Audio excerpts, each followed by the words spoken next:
అందరికీ నమస్కారం అండి. Welcome to my Vijaya Telugu channel.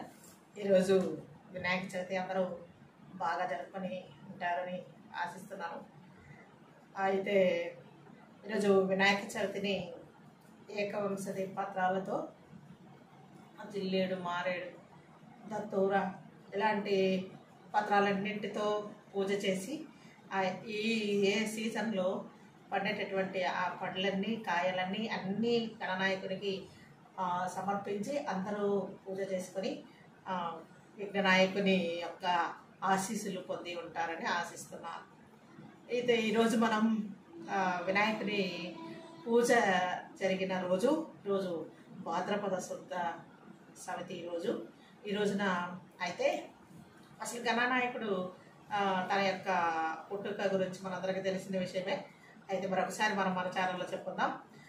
గణనాయకుడుని Parvatidevi ఒక పసుపు మూత తీసుకొని తయారు చేయడం జరుగుతుంది.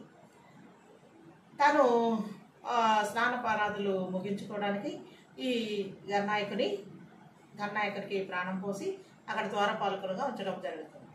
అయితే ఈ విషయం తెలియని శివుడు ఎవరిని లోపలికి రానివద్దు అని చెప్పిన తల్లి మాటను శిరస వహిస్తూ ఉంటాడు కుమారుడు. అయితే ఈ విషయం తెలియని శివుడు తన తండ్రిని కూడా తెలియక లోపలికి రానివ్వకుండా అడ్డుకోవడం గణనాయకుడు చేస్తాడు. అయితే శివుడు ఆగ్రహించి గణనాయకుడి శిరస్సును ఖండించడం జరుగుతుంది. అది చూసిన పార్వతి గోరున విలపిస్తూ నాకు నా బిడ్డ ఎలాగైనా తెచ్చి ఇవ్వాల్సిందే అని చెప్పి పట్టుపట్టడం జరుగుతుంది. అయితే మనం పట్టుపట్టడం వారు తీర్చలేకపోవడం ఏది ఉండదు కదా.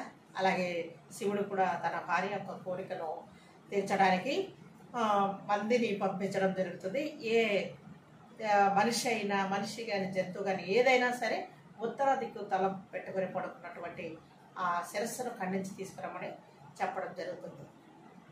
వెళ్ళినటువంటి భటులు వెతకగా ఒక గజానుడు ఆ శిరస్సును ఉత్తరం వైపు పెట్టుకొని పడుకోవడం జరుగుతుంది. ఆ శిరస్సును తెచ్చి మన వినాయకుడికి అంటించడంతో తాను మరలా ప్రాణం పోసుకోవడం జరుగుతుంది. ఇలాగా వినాయకుడు నడవలేక అంత పెద్ద తలతో తాను నడుస్తూ ఉండగా ఇది చూసినటువంటి చందమామ పక్కున నవ్వడం జరుగుతుంది. అందుకు ఆగ్రహించినటువంటి తన తల్లి అయినటువంటి పార్వతీదేవి చందమామను శపించడం జరుగుతుంది. ఏమని శపిస్తుందంటే, చవితి రోజు ఎవరైతే నీ ముఖం చూస్తారో వారు చేయని తప్పుకు శిక్ష అనుభవిస్తారు, అంటే నీలాప నిందలను మోయడం జరుగుతుంది అని శాపం ఇస్తుంది పార్వతీదేవి. అది ఇక చందమామ మరలా తప్పైపోయిందని చెప్పి వచ్చి ఆమెను వేడుకోగా, సరే ఎవరైతే నిన్ను చూశారో వారు ఈ కథను చదివి వినాయకుని దగ్గర కూర్చొని ఆ రోజు ఈ కథను చదివి తలపై అక్షంతలు వేసుకుంటారు. అక్కడి నుంచి వారికి ఆ నింద అనేది నిర్మూలింపబడుతుంది అని చెప్పి ఆ నిందకు విముక్తి కలుగజేస్తుంది పార్వతీదేవి. ఓకే, అలాగా వినాయకుడు ఇలా ప్రజలకు గణనాయకుడు అయ్యాడు. గణనాయకుడు ప్రజలను విఘ్నాలను తొలగిస్తూ ప్రజలను కాపాడడం జరుగుతుంది.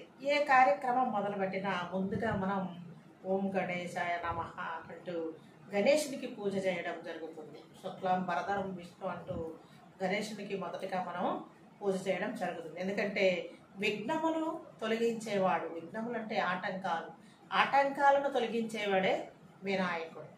ఓకే, సరే ఒకరోజు శ్రీకృష్ణుడు కూడా పాలలో వెండి పళ్ళెంలో పోసినటువంటి పాలలో చంద్రుణ్ణి చూసి సమంతకమణి దొంగిలించినట్టుగా నిందకు లోనగుతాడు శ్రీకృష్ణుడు కూడా. ఇలాగా వినాయకుని యొక్క మహిమలు గొప్పతనాలు ఎలా ఉన్నాయి. ఈరోజు ఎవరైనా పొరపాటుగా కనుక చంద్రుడిని చూసినట్టయితే వినాయక వ్రత కథను చదివి అలాగే స్నానం చేసి వినాయకుడి ముందు కూర్చుని ఈ కథను చదివి అక్షంతలు వేసుకోవడంతో ఈ యొక్క ఆ నింద అనేది తొలగిపోవడం జరుగుతుంది. ఓకే అండి, ఈ యొక్క చిన్న ఇన్ఫర్మేషన్తో మన విజయ తెలుగు ఛానల్లో షేర్ చేయండి, లైక్ చేయండి, సబ్స్క్రైబ్ చేయండి. నమస్కారం.